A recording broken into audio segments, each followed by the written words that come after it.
bonsoir les Itata et bienvenue dans votre émission de Faut causer, l'émission où on parle vrai, on essaie en tout cas. Ce soir, nous allons parler de discrimination capillaire, locks, cheveux afro, tresses, etc. Jadis, c'était un problème. Aujourd'hui, on parle de style, mais entre l'héritage, entre le regard de l'autre, etc., où se situe-t-on aujourd'hui? On essaiera avec nos 4 invités de répondre à plusieurs questions, hein. Est-ce que nos cheveux racontent plus qu'un look? Est-ce que nos cheveux racontent une histoire, une identité, un ancrage? Est-ce que nos cheveux représentent aujourd'hui un combat et pourquoi? Bonsoir à vous, messieurs, dames, et en nous causer les invités et les Itata derrière l'écran. Alors bonsoir à tous, monsieur Udino, Moïse Udino, on vous connaît, hein, n'est-ce pas, sur Azitata, en tout cas sur notre plateau de Faut causer. Merci à vous d'être là. Ma première question d'emblée, hein, pourquoi est-ce que encore aujourd'hui les cheveux restent un sujet sensible dans notre société? Mais il me semble que c'est depuis un processus d'assimilation et le processus de changement qui finalement a montré le cheveu noir comme un cheveu de rejet. Déjà le noir quand même, voilà. Mais il faut dire que les locks existent, on retrouve des traces des locks de 2500 ou 1500 avant Jésus-Christ. Et pratiquement dans toutes les communautés, que ce soit indiennes ou chinoises, on a retrouvé des gens avec des locks. Samson, par exemple, avait 7 locks. Quand elles ont été coupées, il n'avait plus de force. Donc, en fait, c'est aussi un combat. Alors, il y a une connotation religieuse, une connotation politique. Cette connotation politique prend naissance dans les années 50 avec les Kenyans, les Mahu-Mahu, je crois, hein, qui se battaient contre l'Empire britannique et qui avaient les locks.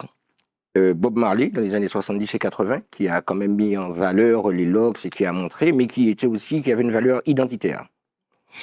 Et puis, il y a aussi une connotation négative vis-à-vis des locks. Oui. Parce que pendant que dans les années 70, des gens mettaient des locks, ils étaient mal vus, puisque les cheveux grainés, les cheveux crépus, il fallait avoir les cheveux lisses. On était dans un processus d'assimilation qui fait que finalement, on a associé les locks au vagabond.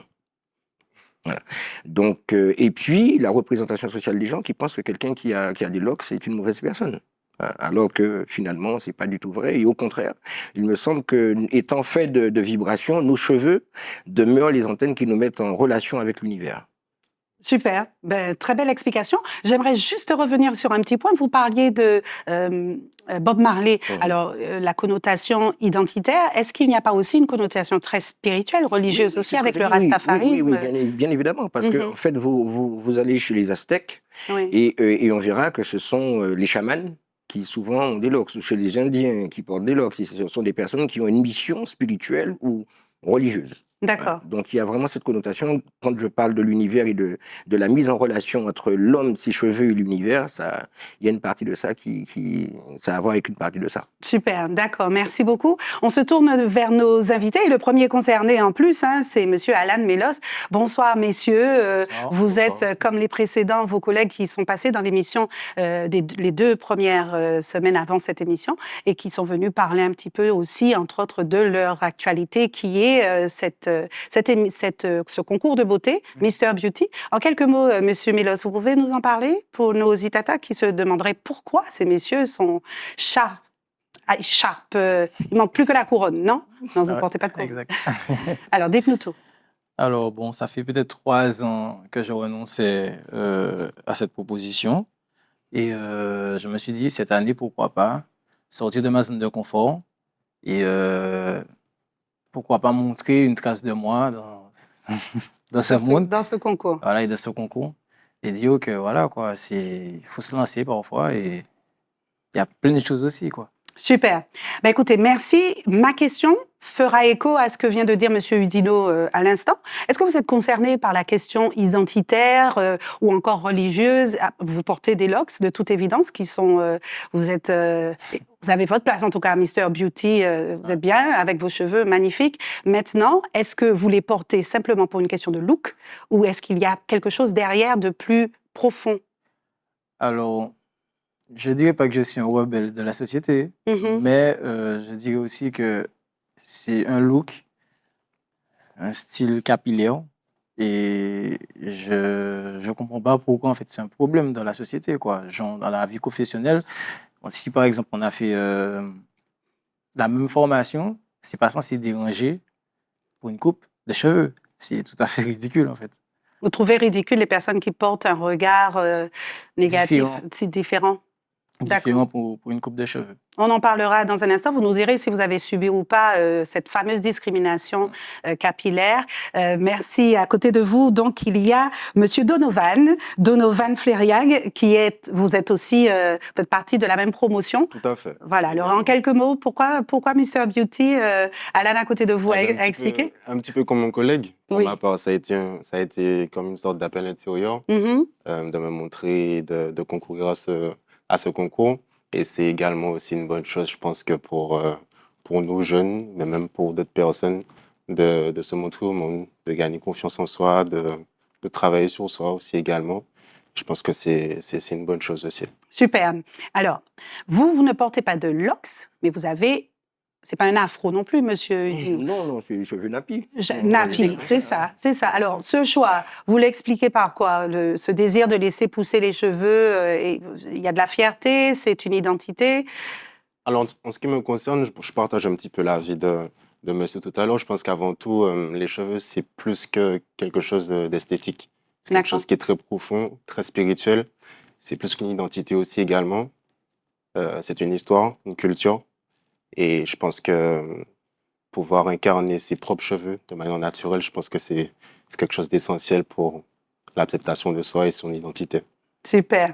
Merci à vous, Donovan. On se tourne vers notre dernière invitée que je m'empresse de présenter. Vous êtes donc Émilie Coton-Pélagie et vous êtes créatrice d'une marque qui s'appelle Naturel Univers, donc une marque de produits cosmétiques justement pour les cheveux naturels, notamment pour les locks et les cheveux afro. Est-ce que vous pourriez, avant de répondre à ma question que je vous poserai dans un instant, nous présenter un petit peu ce que vous faites et pourquoi avoir choisi de prendre soin de nos si beaux cheveux?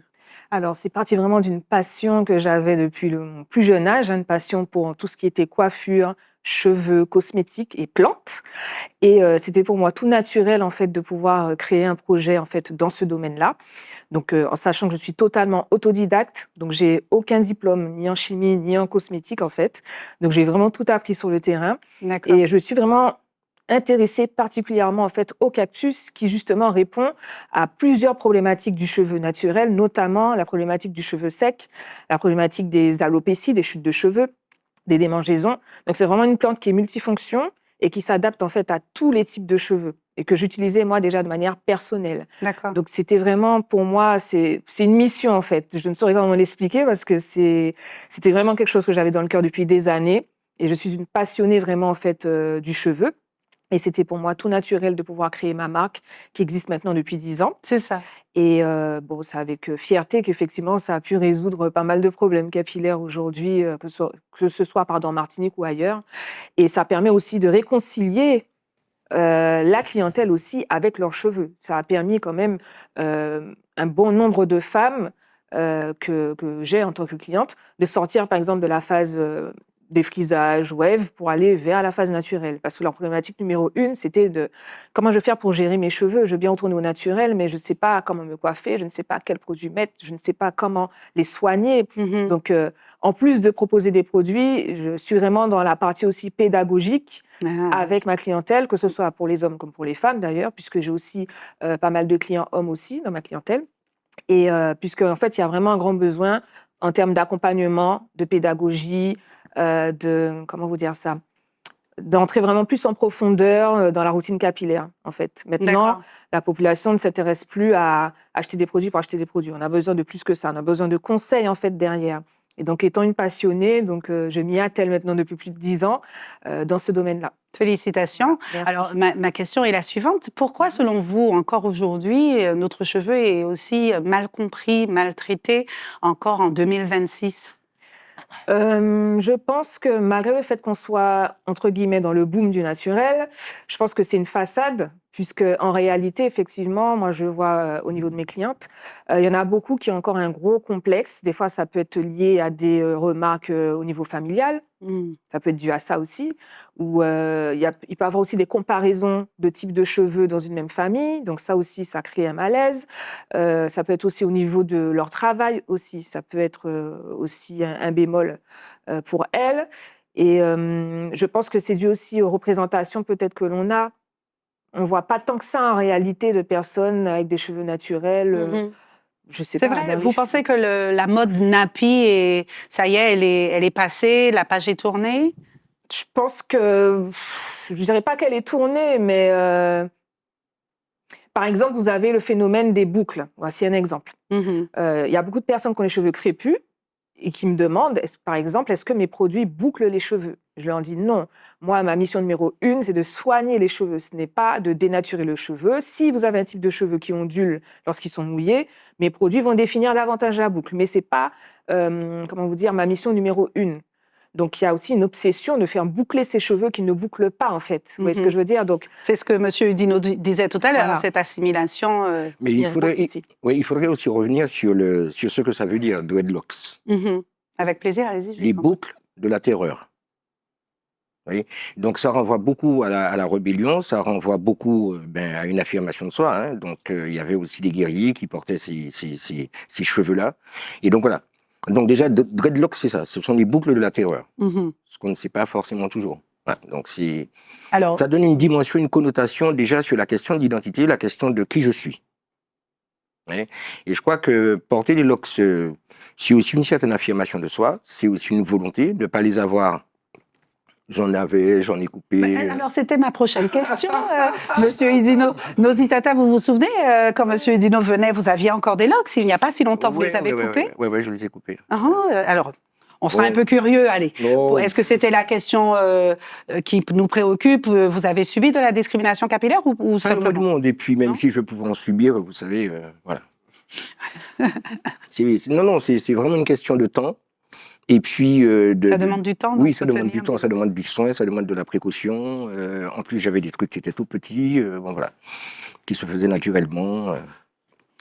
Est-ce qu'on peut parler, messieurs, madame, encore aujourd'hui, vraiment de discrimination capillaire? Tout à l'heure, je crois que c'était vous, Alan, vous disiez que vous posiez la question, et vous avez d'ailleurs fait la remarque, c'est ridicule aujourd'hui de dissocier X ou Y par rapport à ses cheveux. Oui. Est-ce qu'on peut encore parler de discrimination capillaire dans le milieu professionnel, à l'école? Alors, pas à l'école, mais il y a 2 métiers que j'ai en tête et que je sais que c'est vraiment problématique. Oui. C'est pompier, gendarme, et je ne comprends pas pourquoi ça pose problème sur le pays, parce qu'en soi, en Amérique, ils ont déjà passé ce cap-là. D'accord, il y a longtemps qu'ils ont passé ce sujet-là, ce n'est pas un problème d'avoir des locks et d'être gendarme. Bon, Être policier. On va dire en Amérique, c'est les policiers. Oui. Mais ce n'est pas un problème. Être pompier, avoir des locks, là-bas, ce n'est pas un problème. Mais ils veulent déjà mélanger certaines choses de l'Amérique à la Martinique, mais ils ne font pas les choses correctement. Est-ce que ce n'est pas une question dans la pratique du métier, que le cheveu, s'il n'est pas attaché, je ne sais pas. Puisqu'il dit que chez les pompiers, on en trouve. Je crois vraiment que c'est une question de regard qui est porté sur la société, et puis d'un regard malfaisant, j'ai envie de dire. Porté sur ce cheveu-là, sur cette manière de se coiffer, parce que dans la mémoire collective des gens, les personnes qui ont des cheveux comme ça, sont sales. Donc ça, c'est une imbécilité. 2 sont agressives. Et donc, ça n'a pas toujours arrangé. Alors, c'est vrai que quand le mouvement Rasta est arrivé, on a vu que c'était des personnes, on pensait que c'était des personnes qui ne voulaient pas travailler, qui étaient là en train avec leur bambus, en train de fumer. Voilà. Tout le temps, d'appeler Dja de partout. Voilà. Et donc, en fait, je crois qu'il y a une certaine prise de conscience, il me semble, parce qu'on commence à avoir dans différentes strates de la société des personnes qui portent des locks, et quel que soit leur niveau, le statut social. J'ai vu un proviseur dans le Nord Caraïbe qui porte des locks. Il y a un maire, je crois, je ne sais plus où, Carbet ou je ne sais pas où, qui porte des locks. Bravo à lui. Voilà, donc ça marque un peu une certaine tendance. Et puis je crois qu'il y a une belle affirmation de soi avec les locks. Quoi. Ça revient. Ouais, je crois qu'il y a une belle affirmation de soi avec les locks. Il y a quand même une évolution, effectivement. Oui, il y a quelques discriminations qui sont encore visibles. Ça me fait penser à une cliente à moi qui est hôtesse de l'air. Enfin non, elle est agent de comptoir à l'aéroport et elle m'expliquait qu'elle avait un problème justement de tempes dégarnies parce qu'elle est obligée vraiment de tourner ses locks, mais de prendre le moindre petit cheveu de main. Il faut que ce soit vraiment plat pour aller au travail. Donc elle est obligée de se badigeonner de gel pour vraiment être présentable au travail. Présentable? Oui. Le mot Elle est fort, obligée quand même. c'est Un ouais, cheveu, un cheveu naturel pourtant. un cheveu de plus, elle n'est pas présentable. Voilà. Donc, comme disait Alan, dans certains métiers, ça reste quand même encore un petit peu problématique. Ça peut être à moitié toléré, mais sous certaines conditions, de vraiment plaquer le cheveu au maximum, alors que notre type de cheveux, il ne se plaque pas comme ça, puisque Ouais. voilà, Et ça reste quand même dans problématique. dans tout ça, je parle pas à moitié parce que j'ai eu un chef de pompier, on va dire. Ah, vous êtes pompier? Non, non, non, non, Hmm. non. En Vous fait, connaissiez? à mon travail, ils sont D'accord. passés parce qu'ils avaient besoin de quelques pièces. Et bon, je lui ai fourni ces pièces, mais j'ai profité d'avoir une petite discussion avec lui et tout, parce que j'ai vu qu'il avait sa tenue. Mhm. Donc, je me suis dit, ah, le voici. Et j'ai parlé avec lui et il m'a dit qu'ils sont en train de revoir le style vestimentaire. Je sais plus, je crois, si. Ouais, le style vestimentaire ou. Et ça parlait de ça. Donc, j'ai profité, je lui ai demandé, est-ce que maintenant, ça pose vraiment problème d'être pompier et avoir des locks? Il m'a dit que non, on revoit, mais c'est pas trop sûr. Vous êtes intéressé par ce métier de pompier? Ouais, C'est pour parce vous? on a toujours besoin d'un deuxième travail, voire un troisième. Mais dans la société où on est aujourd'hui, qui peut vous blâmer, hein? Tout à fait. Moi, après, c'est vrai que, bon, en ce qui concerne l'emplacement des cheveux crépus, bouclés dans la société, je pense que la discrimination capillaire, elle se forme sur plusieurs manières. Je pense que la discrimination capillaire, pardon, elle se forme, elle peut se poser sur des remarques. Des remarques, ça peut être à l'école, ça peut être également sur le toucher, éventuellement toucher les cheveux crépus ou bouclés d'une personne sans forcément son consentement. Donc, c'est comprendre que voilà, elle se forme aussi de différentes manières, cette discrimination-là. Et d'ailleurs, ça me rappelle quelque chose. J'avais lancé justement une série que j'avais intitulée Le cheveu bon grain, puisque effectivement, on a tendance à dire ah, mais toi, ça va, t'as pas le cheveu crépus, voilà, tu as T'as le des beaux cheveu bon cheveux. grain. Ouais, t'as des beaux cheveux, ça Mhm. va. Donc, j'avais fait effectivement une petite série de plusieurs vidéos là-dessus pour en parler, parce que ça aussi, c'est une manière de faire des classifications, C'est ça. de mettre des critères de beauté qui diraient que si le cheveu n'est pas crépus, c'est un beau cheveu, mais s'il est crépus, c'est un mauvais cheveu. Donc ça aussi, déjà, c'est une sorte de C'est paradoxal parce que discrimination. les gens qui ont des cheveux lisses, les métros par Mm. exemple, cherchent à avoir des cheveux Tout à crépus et se fait. coiffer comme. Donc Sur du c'est très volume, là. paradoxal. Tout C'est à très fait. paradoxal. Et puis il y a cette dimension, je pense, dont on ne parle pas beaucoup, c'est cette dimension à la fois philosophique, mystique autour du cheveu. Ça, c'est très important. Par exemple, quand on est petit, pas quitter mon manière chivaux. Mhm. Pas quitter mon manière tête ou tes cheveux, quand tu les coupes, tu ne peux pas les mettre n'importe où, tu ne peux pas les laisser parce que si le merle le prend, on réunit fou. Faut bouler les cheveux, faut mettre, voilà. Donc il y a, et autour du cheveu quelque chose, mais il est vrai que j'ai entendu il y a quelques années une école qui avait demandé aux parents de couper les cheveux d'un enfant, ou en tout cas un enfant qui avait eu un problème parce qu'il avait les locks. Absolument. Bon, c'est Oui. une malhonnêteté Mais intellectuelle. même en Martinique. Oui, je parle tout de la Martinique. récemment. Hein. Hein? Oui, je parle de la il y a Martinique. quelques années, bien Et sûr. je trouve que c'est une malhonnêteté, que c'est même voire une insulte identitaire. Parce que les gens sont ce qu'ils sont, ont envie d'être comme ils sont, leurs cheveux leur appartiennent, comme leur corps leur appartiennent, et que leur interdire pour se conformer à un modèle, parce que le problème c'est ça, c'est là où ça se pose, c'est-à-dire au niveau sociétal, ce qui se pose, c'est tu dois ressembler, c'est la notion du beau et du laid. Mm. Vous voyez le cheveu noir, pour moi, il boucle naturellement. Hein. Pour moi, ça boucle, ce sont des petites boucles. Tout à Bon, fait. tête grenet, c'est chivé qu'à boucler. Mhm. Bon. Et en même temps, cette dimension-là, on n'a pas assez pris en compte. Et puis, il y a aussi, peut-être parce que on nous a beaucoup montré, ben voilà, c'est l'image de l'autre. C'est plus notre image à nous-mêmes, c'est l'image de l'autre. Que je crois qu'il y a un travail à la fois spirituel, il y a un travail à la fois sociologique sur soi-même, sur le fait d'accepter ce que nous sommes et d'affirmer ce que nous sommes. Parce que chivenec, c'est belle chivé. Qui Absolument, grenet, tout qui à fait. chapécouli, qui Mhm. capresse, sans belle chivé. Et on a la chance de pouvoir modifier nos cheveux comme on veut, c'est-à-dire les avoir lisses, les avoir crépus, voilà. Selon vous, Monsieur Udino et les trois autres invités ici, est-ce que c'est ce que vous venez de dire, mais je veux que ce soit clair, vous dites en d'autres termes que le cheveu d'une personne détermine la façon dont on le perçoit, dont on l'aperçoit, cette personne? Pour certaines personnes, oui, parce que oui. Donc, si vous avez la même personne n'est pas perçue de manière identique si elle a des locks ou si elle a si des frisages. C'est ça. Oui, absolument, absolument. Pourquoi? D'où viennent ces préjugés? Je pense que c'est le préjugé alors bon, c'est un peu terrible ce que je veux dire, hein, je pense que c'est le préjugé de ressembler à l'autre, c'est-à-dire de ressembler à l'Européen. Tout à fait. Voilà. Je confirme. On est beau quand on est clair, on est beau quand on a des cheveux lisses. C'est vrai, je le vois auprès de la clientèle, c'est exactement ça. Il y a des vieux proverbes, hein, femme tête sec. Ah. Et beaucoup de femmes ont des problèmes avec leurs cheveux. Quand ça pousse pas, bon, elles sont obligées de mettre des perruques, de mettre des tissages, qui font que finalement, le cheveu arrive à la moitié de la tête au bout d'un moment. Bon, voilà. Donc, De plus en plus jeune, d'ailleurs. Il y a un vrai problème avec ça. Ouais, et donc, c'est s'éduquer à s'accepter. Messieurs, qu'en pensez-vous? Ben, il dit vrai parce que j'ai envie de vous dire, des fois, j'ai l'impression qu'ils sont étonnés de voir ce qu'on peut faire avec nos cheveux. Donc, limite, Tout à fait. ils veulent vraiment freiner ça sur nous. Genre, c'est notre héritage. On a peut-être un truc en plus, comme je dirais. Mais il faut l'accepter, c'est tout. La manière dont vos cheveux, dont on vous perçoit, vous pensez que c'est lié à votre chevelure? On n'avait pas 7 locks comme Samson, comme disait Monsieur Oudinot, mais vous en avez. Oui. Vous pensez qu'on vous perçoit différemment? Oui, facilement, oui. C'est votre identité? Oui, mais après, c'est quand on commence à vraiment connaître le personnage, à discuter avec moi, à échanger, on va dire, qu'on voit que on le dissocie de certaines personnes.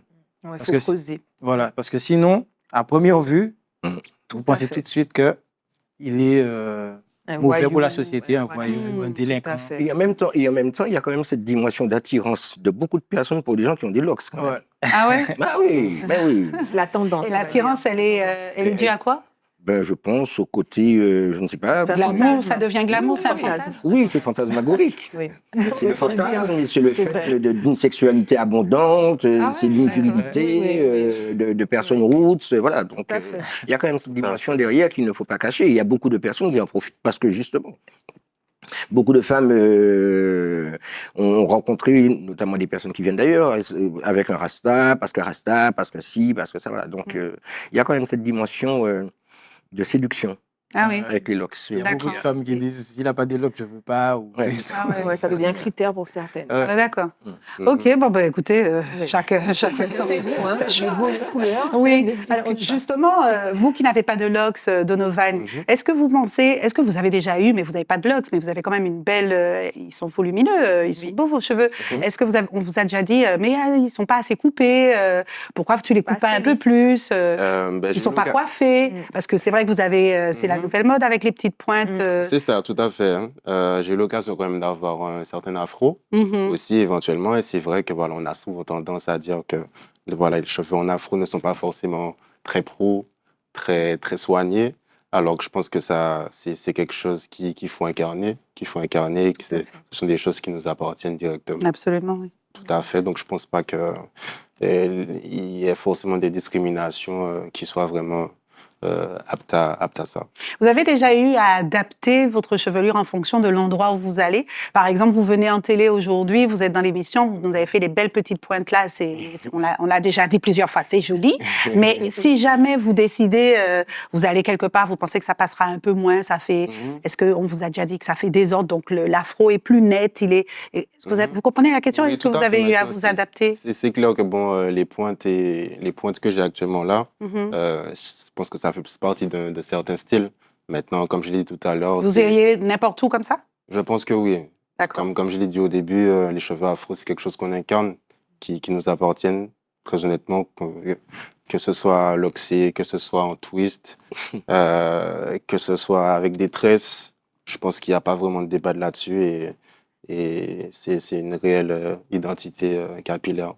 Quand vous entendez Émilie et Monsieur Oudinot, un jeune comme ça, c'est une nouvelle génération qui assume totalement mais cette c'est magnifique. nouvelle identité. Ça fait quoi? Ça fait du bien quand Ça même fait un peu, plaisir. hein, par On rapport voit- au passé où on nous on voit disait que c'était un l'évolution. problème, les cheveux afro, Tout à fait. les locks. Tout à fait. Oui, bon, c'est une belle évolution et puis c'est une belle affirmation de soi, je veux dire. Hein. C'est une belle affirmation de soi. Je pense que moi, je me bats beaucoup pour la question de l'identité parce que je crois que l'identité est quelque chose de très important, c'est fondamental dans notre existence. Et que s'affirmer en tant que ce que l'on est, ben c'est voilà, c'est aussi se donner les moyens de recevoir de l'univers des choses positives qui nous permettent d'être ce que nous sommes. Je dirais qu'en plus, on est dans l'ère du développement personnel, confiance en soi. Donc, c'est vraiment une très belle image, en fait, via le comité, de pouvoir avoir des jeunes hommes, des beaux jeunes hommes, bien coiffés, avec des cheveux naturels, qu'ils soient libres ou loxés. Et ça permet aussi, peut-être à d'autres hommes, de s'identifier à eux et de se dire, ah ben tiens, ils se plaisent comme ils sont, ils s'aiment comme ils sont, donc moi aussi, pourquoi pas? Et Et puis Voilà. ça donne lieu à un nouveau métier qui est le métier de l'opticien. Ah oui. Oui. Voilà, les opticiens, des gens qui font les... Qui tournent, qui tournent soit avec au crochet, soit... Plusieurs Voilà. techniques, Donc, tout à voilà, fait. il y a un vrai métier qui n'est pas diplômé C'est le aujourd'hui. Aussi, vous coiffez Alors, un peu? Non, c'est vrai que je sais coiffer, effectivement, c'est vrai que c'est pas mon métier, mais c'est vrai que, comme disait Monsieur Dino, il y a plusieurs techniques en fait d'entretien en fait au niveau des locks qui existent. Et c'est vrai que là, on parlait de l'aspect locks pour les hommes, mais c'est vrai qu'en tant que femme, même en tant que professionnelle, ça m'est déjà arrivé à plusieurs reprises qu'on me dise, mais non, mais ce ne sont pas vos cheveux, vous avez mis des extensions. Ah ouais. Je leur dis, non, vos locks, elles sont trop belles, c'est pas normal, parce que normalement, les locks, elles sont pas comme ça, elles sont un peu plus sales, il y a des résidus, il y a des... Voilà. Ah ouais, Ils ont- carrément, les pour gens moi, vous en disent fait, que les locks sont sales? oui, normalement, c'est pas aussi propre que ça. On me le dit, ça. Je dis, non, c'est vraiment... Est-ce que je peux toucher? Est-ce que je peux regarder? Donc, c'est pour vous dire jusqu'où ça va, en fait. Donc, pour eux, pour la majorité des personnes, en tout cas, des locks propres, nickel, c'est qu'il y a des extensions, c'est que c'est pas des vrais, c'est un peu bizarre, quoi. Alors qu'il suffit juste, en fait, d'en prendre soin avec les bons produits, bien sûr, mais Tout à voilà, fait. c'est une question de soin et d'hygiène. Les gens, est-ce qu'il y a des gens qui veulent rentrer dans le cadre parmi les femmes ou les hommes qui viennent vers vous, Émilie, et qui vous demandent justement, vous parliez de cette dame avec la tempe dégarnie, obligée de rentrer dans ce cadre professionnel, c'est quand même grave. Il y en a plein, oui, dans ma clientèle qui sont dans cette situation. Et ils arrivent pour rentrer dans le cadre à tout couper? Ça peut aller jusque-là? J'ai pas encore eu de cas où elles ont tout coupé. J'ai plutôt des cas où il faut vraiment avoir le côté plat devant, quoi, que ce soit vraiment bien plaqué. Qu'elles aient des locks ou des cheveux crépus, on peut pas. En fait, elles doivent pas, à leur travail, se présenter avec les frisottis qu'elles ont devant. Vous voyez ce que je veux dire? Bien sûr. Là, on est dans l'ère justement des baby hair, etc. Donc, il y a beaucoup de jeunes adolescentes qui sont aussi à fond. Et d'ailleurs, ça me fait penser à une parenthèse, j'ai beaucoup de clients parents qui m'emmènent leur adolescent, que je puisse leur parler pour leur dire d'arrêter de mettre certains types de produits parce qu'ils n'écoutent pas leurs parents. Donc, vous voyez, ça va très loin, en fait. Il y a 3 jeunes filles qui arrivent chez vous bientôt. Si vous voyez ce que je veux dire, les miennes. Ah oui, avec plaisir. Parce que les baby-hair, là, C'est vrai, elles sont à fond. mais justement, on fait la parenthèse, on parle de capillaire. Ça jette les cheveux, on est d'accord que c'est... Bien sûr. Oui, avec tout le gel et tout ça. Bien sûr. Et comme je l'explique aussi lors de mes ateliers, c'est-à-dire que tout ce qu'on met sur le cuir chevelu aussi, ça passe dans le sang. On a tendance à l'oublier, mais ce qui est le plus proche du cuir chevelu, c'est le cerveau. Donc j'ai eu beaucoup de personnes qui mettaient énormément de gel et qui me disent qu'effectivement, elles avaient des maux de tête, des vertiges, des choses comme ça. Donc ça va très loin. Donc c'est pour ça qu'il y a tout le côté pédagogique qu'il faut vraiment apporter à la clientèle. Et le côté prévention, pour vraiment en fait faire attention à notre santé. Et parallèlement, les cheveux défrisés posent aussi un certain nombre de problèmes. Donc il y a beaucoup de gens qui se défrisent les cheveux, toujours pour la question de l'esthétique et Non, parce qu'elle ne connaît pas encore mes produits, ça va aller. Ça ne saurait tarder. Exactement. Il y a beaucoup d'hommes qui font ça. Et ça pose aussi des problèmes. Et ça peut aussi créer des alopécies. Ah oui. Oui, parce qu'en fait, ils utilisent pas mal de produits chimiques. Et comme ils sont obligés de refaire à chaque fois, parce que les cheveux poussent, ben là, ça brûle. Catastrophique. Oui, bien sûr. Oui, je peux vous en dire quelques mots sur les brûlures de cheveux. Comment? N'est-ce pas les Itata? Alors, messieurs, j'ai une question allez, à 10 €. Si vous rencontrez une jeune fille ou dans un cadre professionnel, on vous dit, tu coupes ou c'est fini. Qu'est-ce que vous faites? Quel est votre choix? Tu rases? Tu coupes tout? Alors, ça va dépendre du salaire. Le pragmatique, lui. Ouais, et si le travail, le métier me plaît beaucoup, mais par la suite, si je les coupe, comme on disait tout à l'heure là, les techniques ont changé. Donc, ça veut dire que si je coupe mes locks aujourd'hui, je peux très bien les remettre après. Oui, c'est vrai. Oui, j'ai vu ça. Donc, vous les gardez? Pour rejoindre aussi, sur, comme on disait, c'est sale et tout, on a encore des techniques aussi pour nettoyer les locks. Donc, ça veut dire que même si je les mets dans un petit paquet pendant 10 ans, je vais les nettoyer. Bon, façon de parler. Oui, oui, les désinfectants. Pendant 10 ans, je les Le temps de désinfecte. faire l'argent du métier là, Voilà. et puis de les remettre après. Je les Ok. remets. Irréversible. Ok. Voilà. Et vous, Donovan? Et en ce qui me concerne, je pense Oui. que ça reste une certaine discrimination capillaire. Je pense que, voilà, peu importe le poste, je pense pas que ce soit forcément acceptable, ce genre de remarques. Maintenant, c'est clair que, bon, on a tous certaines ambitions dans certains postes, dans certains cadres aussi professionnels, mais je pense que c'est quelque chose qu'il faut apprendre à incarner, tout simplement. Voilà. Finalement, en vous écoutant, porter les cheveux afro, c'est pas qu'un geste banal, hein, c'est finalement un geste très engagé pour vous. Mais oui, ben, comme M. Ezino a dit au début encore de nouveau, ça reste un certain ancrage. Ouais. Ça reste un certain ancrage. Nos cheveux, ce sont des antennes. Ce sont des antennes et qui restent ancrées avec nous-mêmes et qui sont voilà, avec nous tout au long de notre vie. Ça vous vient d'où, cet ancrage? Vos parents, vous êtes jeunes, l'histoire, votre attachement à votre culture, Ça a été ou pour c'est ma... juste beau? Il me semble pas que ce soit ça, hein, à vous entendre. Ben, en ce qui me concerne, bon, les cheveux afro, bon, j'ai été un petit peu tenté aussi de, de me laisser tenter par l'aventure des locks. Mais c'est vrai que, bon, ce qui est intéressant avec ça, en tout cas, ce qui m'intéressait, c'était surtout l'aspect naturel. Pas vraiment pour le style, pas vraiment pour... Même si, bon, ça dégage quand même un certain charisme. C'est ce qui est intéressant. Mais voilà. Ça dérange qui? Pardon? Quand vous dites ça dérange quand même un peu, ça dérange qui? Non, comme vous l'avez dit au début, dans la société, c'est vrai que ça peut être un certain souci. Vous l'avez déjà subi, cette discrimination capillaire? Discrimination capillaire, non. Comme je vous l'ai dit, j'ai l'occasion de porter un afro, voilà, pas vraiment très volumineux, mais c'est vrai que bon, quand l'afro n'est pas forcément très bien soigné, voilà, qui est un petit peu cafouillis, bon, on ne prend pas forcément au sérieux et c'est pas forcément propre professionnellement. Propre. Et on y revient de cette notion de saleté, C'est ça. d'hygiène, etc. Vous voyez quand même que vous avez parlé d'un salaire, d'un travail, et je suis obligé de couper. C'est-à-dire que je suis obligé de respecter la société. Je ne peux pas rester comme je suis. C'est ce que je voulais aussi faire passer comme message parce que c'est vraiment délirant. Et vous le déplorez? Mais bien sûr. D'accord. Sinon, je préfère garder mes locks, c'est sûr. D'accord. Avec le salaire. Alors, est-ce que vous avez le sentiment que les mentalités ont évolué depuis ces dernières années ou pas du tout? En tout cas, en ce qui me concerne, oui. C'est une chose que j'ai observée surtout chez les jeunes lycéens, collégiens. Bon, les nous étaient tout petits. En tout cas, moi, des nous rasés, chivés. Mais actuellement, bon, on voit très souvent des jeunes, des lycéennes, des jeunes garçons, voilà, avec des locks, déjà, des vanilles. Et ça fait plaisir à voir. Ça fait plaisir à voir. Ça vous fait plaisir, vraiment? Ah oui. Ben oui. Pourquoi? J'ai envie de savoir, pour aller en profondeur vraiment, pourquoi vous vous sentez fier? C'est important à comprendre. Vous auriez pu très bien ne pas vous en soucier. Mais quand vous parlez de notion de fierté, c'est... La notion de fierté, c'est parce que, bon, en fait, je pense pas que ce soit forcément quelque chose de mauvais, mais bon, nos parents avaient souvent tendance, en fait, surtout lorsqu'on était jeunes, à raser nos cheveux.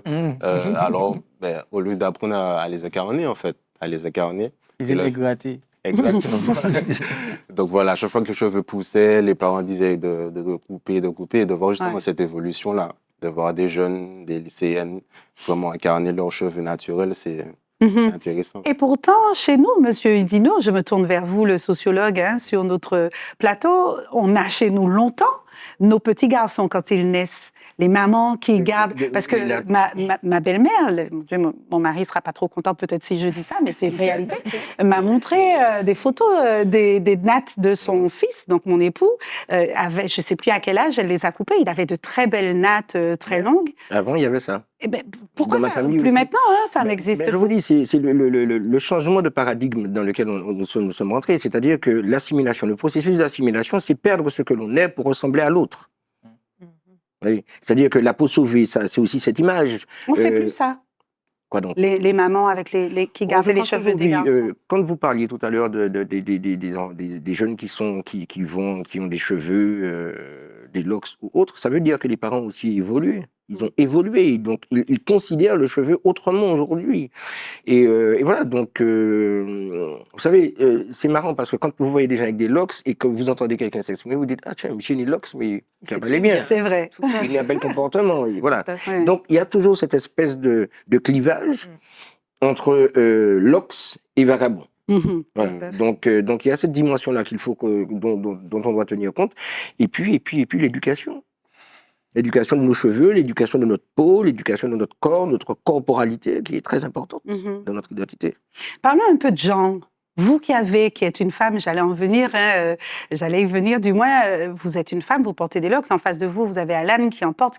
Au niveau des genres, est-ce que c'est plus accepté chez un homme ou chez une femme, les locks, ou est-ce qu'on ne fait aucune différence, selon vous?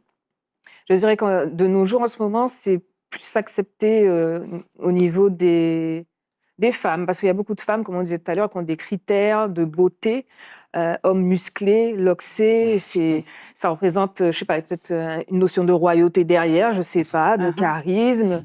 Donc, je trouve que de ce côté-là, c'est quand même mieux toléré. Après, dans l'autre sens, je pense, de mon expérience, ma génération, un homme se trouve, par exemple, en face d'une femme loxée, une femme non loxée, je pense qu'il va choisir la femme non loxée. En Martinique, en tout cas. On a parlé de notions. Monsieur Hudi nous disait, on associe les garçons avec des locks au vacamo, mais on associe les femmes avec des locks à quoi alors? Quelque chose de pas sérieux. Est-ce que je peux en parler Pas aussi? forcément, parce que j'ai vu des gens qui, au contraire, trouvaient des femmes avec des locks très belles. Ouais, mais je pense que le pourcentage doit être faible, non, monsieur Hudi? Non. Je suis pas sûr. Je pense que franchement aujourd'hui, Sauf si ça évolue là aussi de ce côté-là, tant mieux. Je crois que ça a évolué. D'accord. Moi, personnellement, c'est joli, mais je préfère les femmes avec les cheveux bouclés et longs. Voilà, c'est bien ce que je disais. Dit celui qui porte Il est des franc, locks, n'est-ce pas? Et je vous ai dit, c'est mieux accepté vraiment du sens homme que l'inverse chez les femmes. D'accord. Oui. Donc il y a clairement. une discrimination de genre là aussi. Oui. Non, c'est pas quand une même. discrimination. Là, c'est question de vraiment goût? une question de goût. C'est pas... Ouais. Non, mais non. Une femme avec des locks, ça reste tout aussi joli. Non. Les réseaux sociaux, ça aide un peu aussi quelque part à libérer parce qu'on a beaucoup, les jeunes dont vous parliez, avec les locks et les carrures, etc. Est-ce que les réseaux sociaux ont une part à voir avec cette fascination là autour des cheveux afro, des locks aujourd'hui? Oui, je pense, surtout voilà, les pages américaines, tout ça, parce qu'aux États-Unis, ça s'est beaucoup démocratisé. Et je pense qu'il y a beaucoup de personnes qui se calquent en fait sur ça. Donc oui, je dirais que les réseaux sociaux, Participe, sont oui. ils sont Mais je crois que là, le point fort des réseaux sociaux par rapport à ça, c'est parce que finalement, ça nous renvoie aussi à des connaissances, à de la culture. Ça renvoie au panafricanisme, par exemple. Vous voyez? aussi. Et donc, on s'aperçoit que des gens qui avaient des cheveux avaient une notion de royauté. C'est ce qu'on disait. Ça renvoyait au roi, ça renvoyait à la puissance, voilà.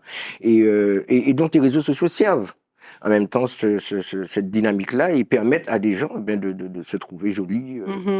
Et puis l'oxy en l'état. Qu'est-ce que vous en pensez? Oui, c'est vrai, je suis de son avis. Eh bien, écoutez, merci messieurs. On va passer tout de suite à la tribune digitale. Justement, c'est ma prochaine question. Vous comprendrez. Allez, c'est parti.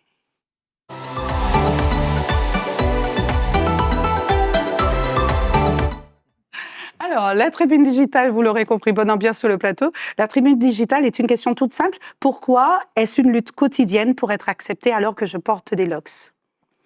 Dans l'intitulé de notre question, on parlait du mot combat, n'est-ce pas? Lutte pour se faire accepter, etc. Et cette personne pose la question suivante: pourquoi dois-je continuellement, perpétuellement me faire accepter? Est-ce que, quelque part, il n'y a pas un problème d'identité chez cette personne qui pose la question d'acceptation de soi, en premier lieu? Forcément. Je vous dis, la question du cheveu, du paraître, c'est une question d'identité. Et quelqu'un qui, voilà, on est au combat parce que finalement, on est face à une société qui n'accepte pas cette espèce ce mode, cette façon d'être, cette corporalité, qui n'accepte pas ça. Et donc, on doit systématiquement affirmer ce que l'on est.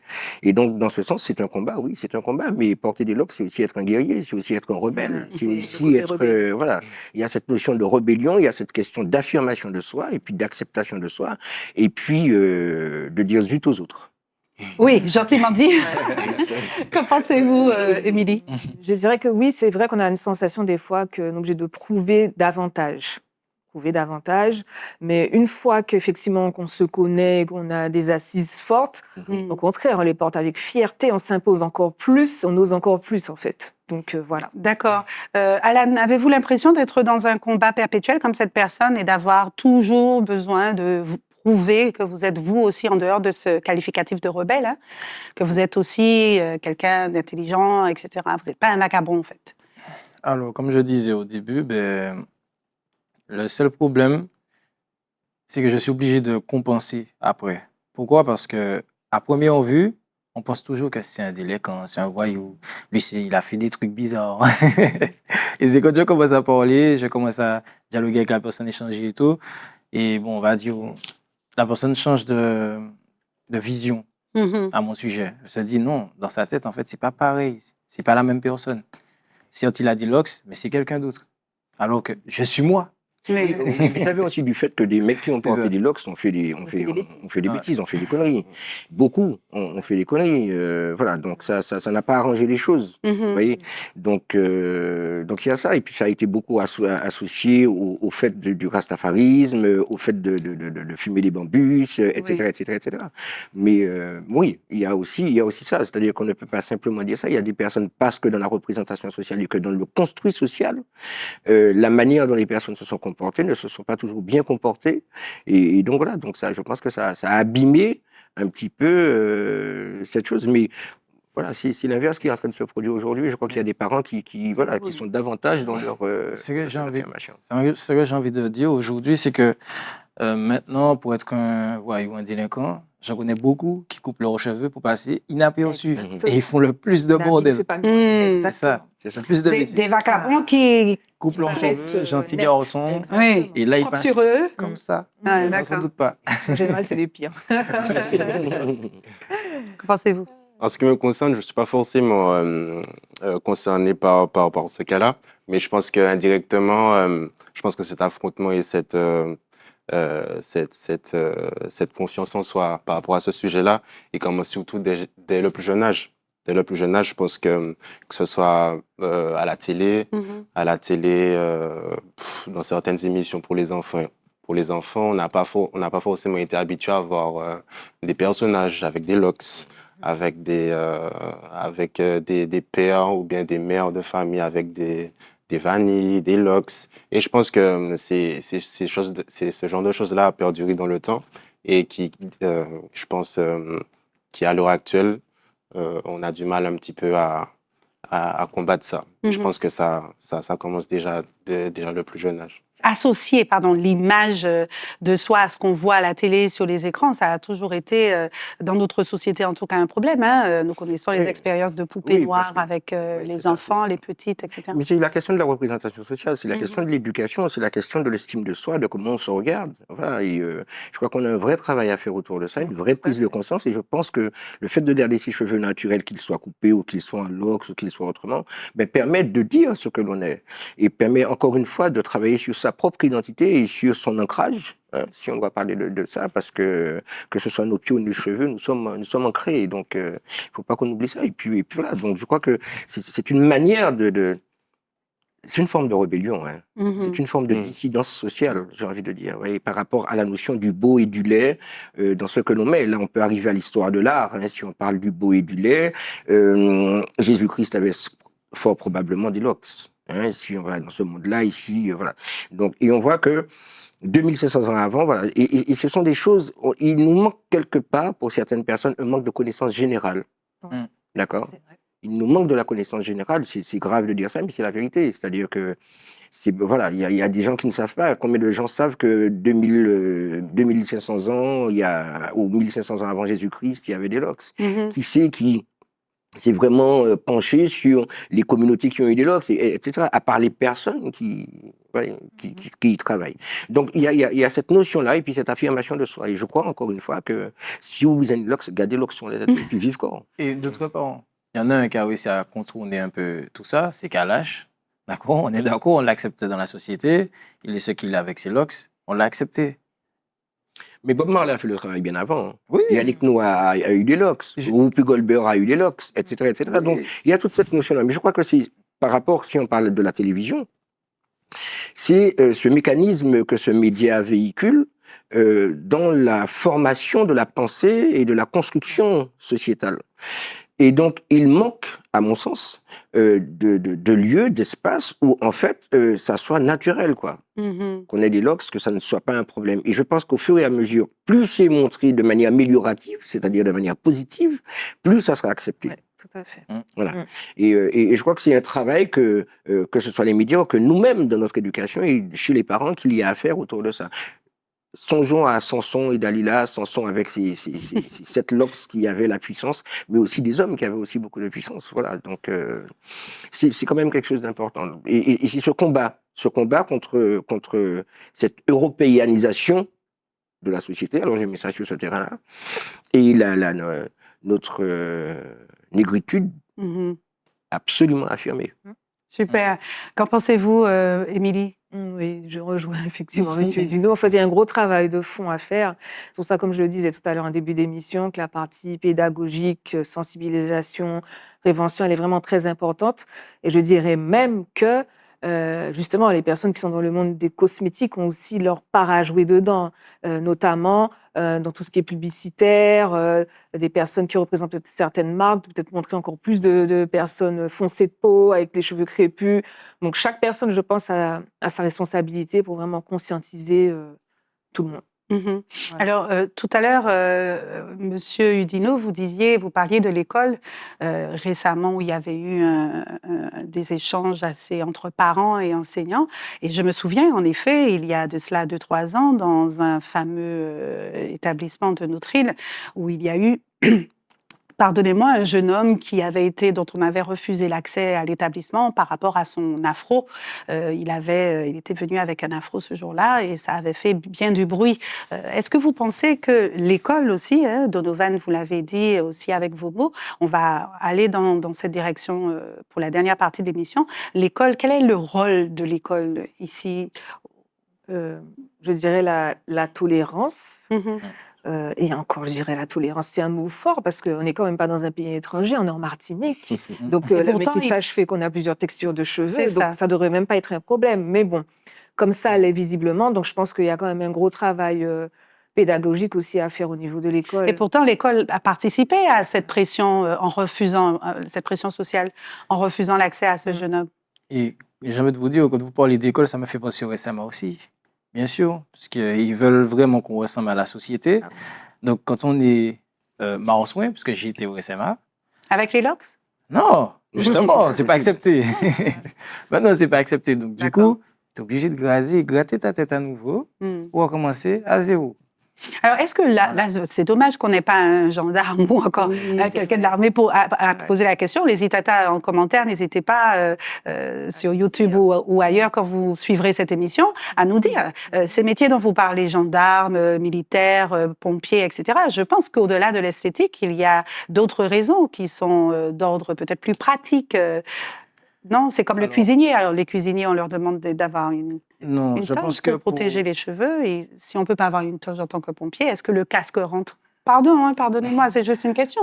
Non. Si le casque de moto rentre, je pense que le casque de pompier peut rentrer. C'est le même. Mais bon, peut-être après, je ne sais pas s'il y a des produits nifugeants pour les cheveux. Mais après, je pense que vous savez, en fait, je me resitue, dans le fait que c'est ressembler à la société. Vous voyez ce que je veux dire? C'est-à-dire que c'est un corps d'État. Et l'État, c'est difficile d'avoir une Marianne noire. C'est sûr. On est d'accord. Oui, c'est difficile d'avoir des mères noires, enfin, en Île-de-France. Oh oui, en tout cas. Bon, par exemple. Surtout récemment. Oui, bon, donc vous voyez que finalement, c'est cette représentation sociale. Samba, il faut que nous péter. Hein. Oui, c'est clair. C'est un truc à casser. Et comment on fait ça? La méthode, c'est quoi? Déjà l'éducation, et puis apprendre à se connaître, apprendre les cheveux, apprendre l'histoire, avoir un peu de culture générale, comprendre le rôle du cheveu, pouvoir travailler son cheveu, pouvoir s'accepter soi. Je crois que c'est une question d'éducation. Et puis voilà. Vous pensez qu'on peut déconstruire ça Mais on peut tout déconstruire. Mais bien sûr qu'on peut déconstruire ça. On est à l'orée de cette déconstruction. Ça prendra des années, mais je pense que c'est possible. Pourquoi on nous adore? De toutes les façons, comme on dit, les jeunes, c'est l'avenir. Donc ça veut dire que même si les anciens n'acceptaient pas, C'est ça. à force, ils sont obligés d'accepter. Mais les jeunes deviendront des anciens. Donc, Voilà. On est d'accord. Donc, je pense que, comme vous l'avez dit tout à l'heure, c'est vrai qu'avec avec les réseaux sociaux, c'est une chose qui, je pense, peut s'améliorer, surtout sur le long terme. Oui, s'il y a beaucoup de gens qui en parlent et qui finalement revendiquent je pense que ça peut être très intéressant. Oui, mais est-ce qu'on ne tombe pas aussi? Il faut faire attention peut-être à ne pas tomber dans le marketing excessif. Mais il y a forcément du marketing, puisque forcément il faut bien travailler, il faut bien qu'elle vende ses produits. Voilà, et puis c'est aussi une source économique, c'est un modèle économique qui est nouveau, qu'il va falloir voir. Donc tout ça, il faut aussi y penser. D'accord. Écoutez, messieurs, dames, nous arrivons à la fin de notre émission. Donc, on va faire un rapide tour de table, autour de notre fameuse table Phoques causés. Vous auriez un message à transmettre à ceux qui seraient concernés par la question du combat contre la discrimination capillaire. Pardon. On va finir avec vous, monsieur Udino. Allez-y, Émilie. Je dirais en fait qu'il faut s'armer de courage. Qu'il faut s'aimer avant tout. Je pense que c'est vraiment une question d'amour de soi pour pouvoir en fait affronter entre guillemets plus facilement ce type de discrimination. Alors, juste une petite question que j'ai omis de vous poser. Est-ce qu'il y a encore des erreurs que font les gens dans l'entretien de leurs cheveux naturels que vous voudriez, en conclusion, dire en quelques mots, s'il vous plaît? Il y en a beaucoup. Alors, en conclusion, j'essaie d'être concise. Pour avoir une bonne pousse du cheveu, le plus important, c'est l'hydratation. Déjà, de base, l'hydratation, c'est pas, c'est pas quelque chose de très compliqué. Une routine capillaire, c'est pas 15 000 produits, d'accord? Donc, on peut vraiment avoir de très beaux cheveux avec des gestes précis, des bons produits et avoir une bonne pousse du cheveu. Et ce que je pourrais dire aussi, le cheveu crépus pousse. D'accord, c'est juste qu'effectivement, sa structure est torsadée. Mais voilà. D'accord, merci à vous, messieurs. Votre combat à vous, Donovan, allez-y. En ce qui me concerne, je pense que avant tout, c'est s'aimer soi-même. S'aimer soi-même, comme Gladys a dit, au-delà des... C'est Gladys ou Émilie? Émilie. Ah oui, c'est très bien. Émilie, autant pour moi. Et je pense que, voilà, au-delà des discriminations, je pense que c'est l'essentiel, en tout cas, pour parvenir à toutes ces choses-là. Merci, Donovan. Alan? Moi, ce que j'ai à dire, c'est armez-vous de patience, les gars. On va gagner cette guerre. Monsieur Udino, la guerre est-elle en chemin là? Est-ce qu'elle est en train d'être gagnée? On est en train de pacifier tout ça, oui. Même s'il y a encore des luttes. Et puis je pense à ceux qui parfois voudraient avoir des cheveux et qui n'en ont pas, ceux qui ont des problèmes capillaires et qui ont des alopécies et qui voudraient avoir des locks mais qui ne peuvent pas. Bon, moi ça m'est aussi arrivé parce que avec le temps, il y a un petit trou là, mais on m'a dit ça paraît fallait me raqueter, c'est la poussée. Donc voilà, donc il y a quand même cette lutte-là. Et puis je crois que finalement il faut aimer, il faut s'aimer. S'aimer, c'est aussi aimer ses cheveux naturellement, bien se nourrir, bien dormir, et puis la rivière, et puis la mer pour les locks. Super. Merci à vous quatre. Merci vraiment de très bons conseils. Alors, univers, c'est ça? C'est naturel univers. Ah ben, voilà. Écoutez, vous revenez quand vous voulez. Avec et plaisir. puis, monsieur Udino, vous êtes chez vous, vous savez déjà. Messieurs, nous vous souhaitons du succès dans votre concours de beauté. Et après l'élection, on aimerait bien vous recevoir, que vous nous parliez un petit peu de vous faites de l'international après. C'est ça, tout à fait. Voilà. Alors, quant à vous, chers Itata, merci de nous avoir suivis et n'oubliez pas, prenez soin de vos cheveux. C'est plus qu'une question de style, c'est une question de liberté. Bonne soirée et à la semaine prochaine.